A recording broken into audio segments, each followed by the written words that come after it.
बीते दिनों हमने देखा कि असम में एक बहुत भयंकर बाढ़ आई है। ठीक है। और ब्रह्मपुत्र नदी का जो पानी है उसका स्तर बढ़ने के कारण वहाँ पर हमें बाढ़ देखने को मिली है। और दूसरा अगर मैं बात करूँ तो बाढ़ के साथ साथ वहाँ की जो जीवन नष्ट हुआ है, वहाँ पर बहुत ज़्यादा तबाही हुई है। उन सब पर हम लोग बात करेंगे। नमस्कार, मेरा नाम नारायण शर्मा है। हम लोग बात करेंगे असम में आई भयंकर बाढ़ के बारे में। ठीक है। और मैं जो बात करूँगा आपसे, मैं बात करूँगा असम के साथ ब्रह्मपुत्र नदी की सहायक नदियों के बारे में मैं बात करूँगा। मैं त्रिस्ता मानस के बारे में बात करूँगा। मैं बात करूँगा कि ये हर साल जो हमें घटना देखने को मिलती है, क्या ये मानवीय गलती है या आपदा हम इसको कह सकते हैं। अगर मैं आपदा की बात करूं तो यूपीएससी के पेपर नंबर 3 में हमें आपदा प्रबंधन, डिजास्टर मैनेजमेंट ये पढ़ना भी होता है।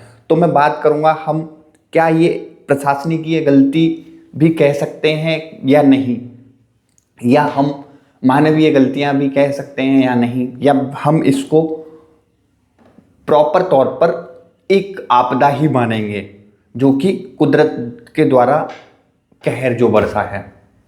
चलिए ठीक है, हम लोग बात कर लेते हैं। देखिए, जब मानसरोवर झील से, जब ये असम में जो मानसरोवर झील से जब ब्रह्मपुत्र नदी निकलती है तो वहाँ पर ये जब तिब्बत से बहती हुई जब ये अरुणाचल प्रदेश में एंटर करती है, तो जब आप देखेंगे जब कोई भी नदी जब सीधे अपने रास्ते पे बहती है और फिर वो एकदम टर्न लेती है तो वो एक गॉर्ज बनाती है। तो हमें गॉर्ज देखने को मिलता है। ठीक है। अरुणाचल प्रदेश में इसको हम दिहांग या सियांग के नाम से भी जानते हैं। जब ये वहाँ से आगे बढ़ती है और जैसे ही असम में एंटर करती है तुरंत हम इसको ब्रह्मपुत्र के नाम से जानते हैं। ठीक है। जब मैं आगे बात करूँगा कि जब ये बांग्लादेश में भी जाएगी तो जमुना होगा, जब ये गंगा के साथ में, इन सब पे भी मैं बात करूँगा। ठीक है।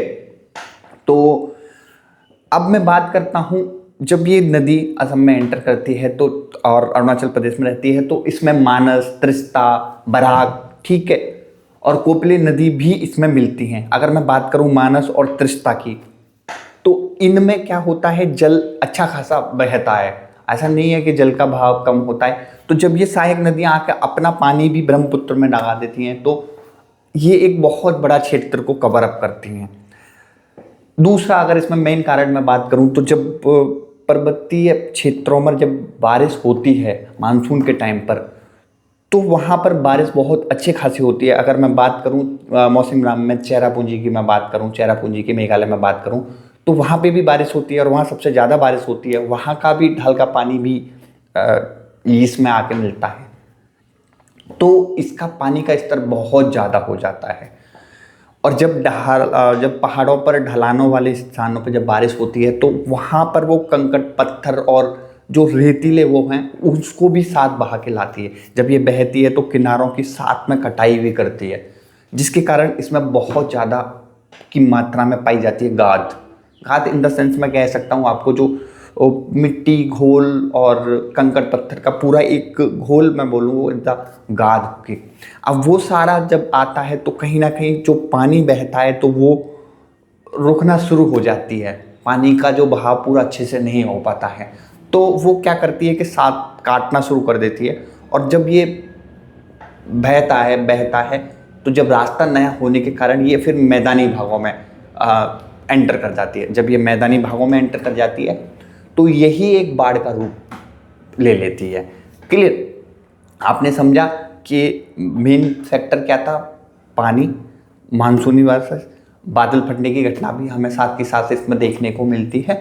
ये सब इसके प्राकृतिक कारण है। अगर मैं बात करूँ मानवीय कारणों के बारे में, और मानवीय कारणों को मैं बोलूँगा कि हम लोगों को भी इसमें एक अपनी सहानुभूति देनी चाहिए कि हमें भी जागरूक होना चाहिए कि भाई हमको जैसे कि प्रशासनिक तौर पे मैं बात करूं तो जब बारिश के समय से पहले प्रॉपर जो नाले और नालियों की सफाई, ड्रेनेज सिस्टम को बहुत बेहतर बनाना पड़ेगा हमें। क्योंकि क्या होता है कि जब किसी नाले में या नाली में पानी ड्रेनेज सिस्टम जाम हो जाता है तो वहाँ पानी भर जाता है, और यही समस्या हमें दिल्ली में भी देखने को मिलती है। आप लोगों ने इस चीज़ को देखा होगा कि दिल्ली में भी हमें बहुत ज़्यादा इस चीज़ की समस्या देखने को मिलती है। जब ड्रेनेज सिस्टम हमारा अच्छा होगा तो कहीं ना कहीं जो पानी का हमारा एक रुकाव होता है वो एक आराम से फ्लो की भांति चलता चला जाएगा, ठीक है। दूसरी अगर हमें करना होगा, जो हमारे पुराने बांध हैं, ठीक है, उनको हमें बहुत ज़्यादा मतलब सुरक्षित रखना पड़ेगा कि वो किस करार पर हैं, वो टूट तो नहीं रहे हैं। इन सब चीज़ों को हमें देखना पड़ेगा। तीसरा जो मेन कारण है मैं बता सकता हूँ इसमें, जो फ्लड प्रेन एरिया है वहाँ पर इस टाइम पे बहुत ज़्यादा मतलब उसको घेर लिया गया है। अगर मैं यमुना नदी के बारे में भी बात करूँ तो यमुना नदी का पूरा दिल्ली का एरिया अगर आप देखेंगे तो पूरा यमुना नदी का एरिया फ्लड प्लेन एरिया है। अब वहाँ पे झुग्गी झोपड़ी का पूरा एक स्थायी बंदोबस्त ना होने का कारण, तो वहाँ पर भी ये एक देखने को मिलता है कि जब बाढ़ आती है तो कहीं ना कहीं वहाँ पे जो रिहायशी एरिया है तो वहाँ पर उसको भी एक मैनेज करना बहुत ज़्यादा ज़रूरी है, ठीक है, कि हम फ्लड प्लेन वाले एरिया में अपने आप को ना बसाएं।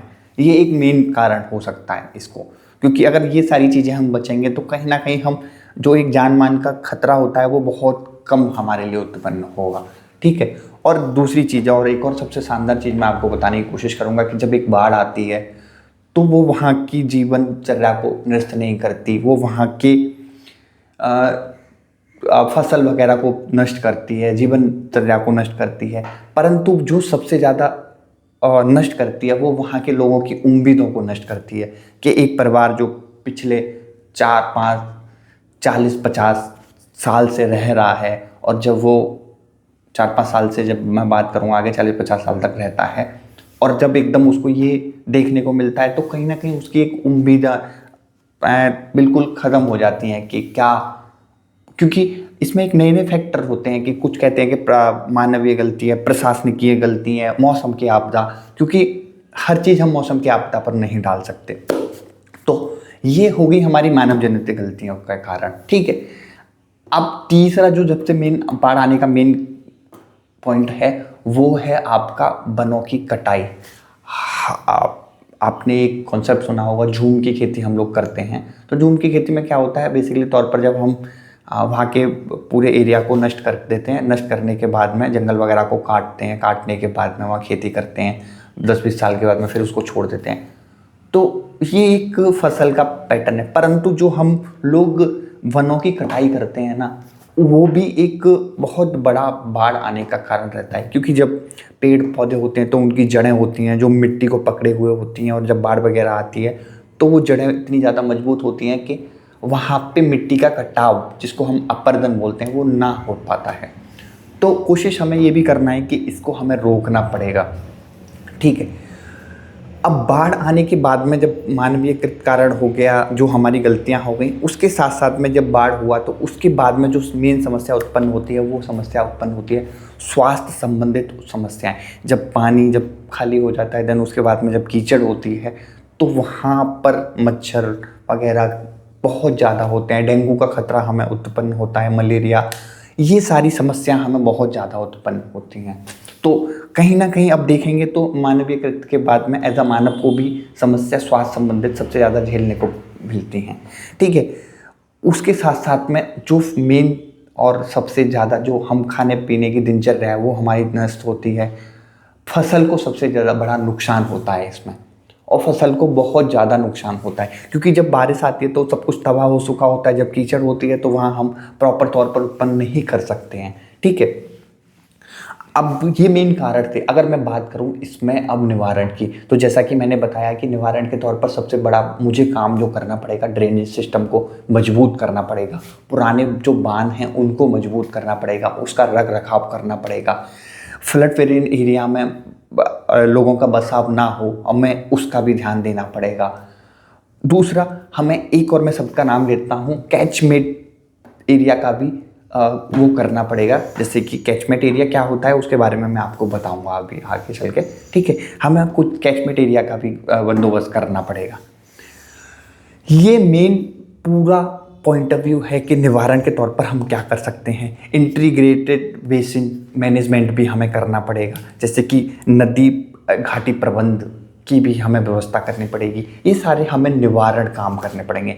अच्छा ठीक है, मैंने बात करी थी कैचमेंट के बारे में। कैचमेंट एक्चुअल में क्या होता है कि जब बारिश का बहुत ज़्यादा पानी आता है और वो ढलान वाला है, तो एक एरिया इस तरीके से तैयार किया जाता है कि हम वहाँ पर जो पूरा वर्षा का पानी है वहाँ पर इकट्ठा हो जाए और जहाँ पानी ज़्यादा ना भरे, तो ये पूरा एक कैचमेंट सिस्टम रहता है। कभी कभी क्या होता है कि जब कैचमेंट ज़्यादा बारिश होने के कारण कैचमेंट सिस्टम भर जाता है तो वो एक बाढ़ का भी रूप ले लेता है।